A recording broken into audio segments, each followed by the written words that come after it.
Шаршембек байкебизди достору менен келиптир, байкебиз жөн келбестен. Башкача ойлон. Мындай уроо менен өз өмүрүндө көптөгөн ийгиликтерди багындырган Кыргыз Республикасынын жогорку кеңешине номер 33 Нарын шайлоо округунан талапкер Шаршембек Абдикеримов киндик каныттанган Ат Баш районунун тургундары менен жолугушту. Анда ал буга чейин эли жери үчүн жасаган эмгектерин саресеп салып, эли жерине өз өлкөсүнө дагы да салым кошо берерин белгиледи. Бул келаткан иштер улана берилсе, бүгүнкү күндө уланып атат. Шаршембектин алдыдагы коюлган максаттары ишке ашсын. Мына ушу калың элдин колдоосуна алынган Шаршембек Абдикеримовдун жогорку кеңешке аттанганынын бирден бир себеби өлкөнүн кайра иштетүү тармагынын өсүп өнүгүшүнө, ишкерлик чөйрөгө ыңгайлуу шарттарды түзүп берүүгө карата коюлган максаттарын жүзөгө ашыруу багытында аттанган. Өндүрүүчүлөргө, ишкерлерге ыңгайлуу болгон.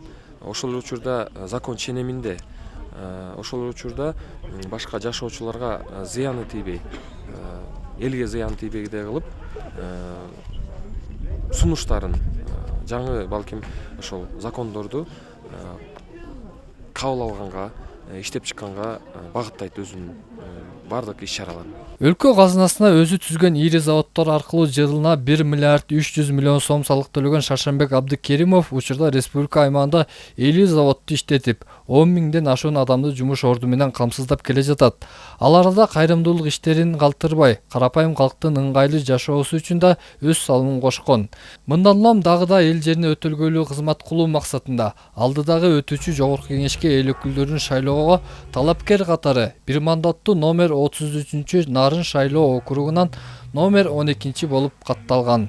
Эми ал мыйзамды баргандан кийин сөз аткарууга милдеттүү да.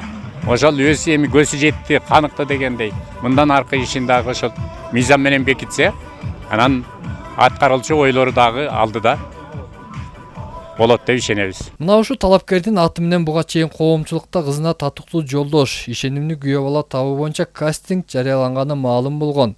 Ал жарыяга ылайык бүгүн Ат Баш районунда 29 жаштагы жибектин жүрөгүн багынтам деген жигиттердин таймашы болуп өттү.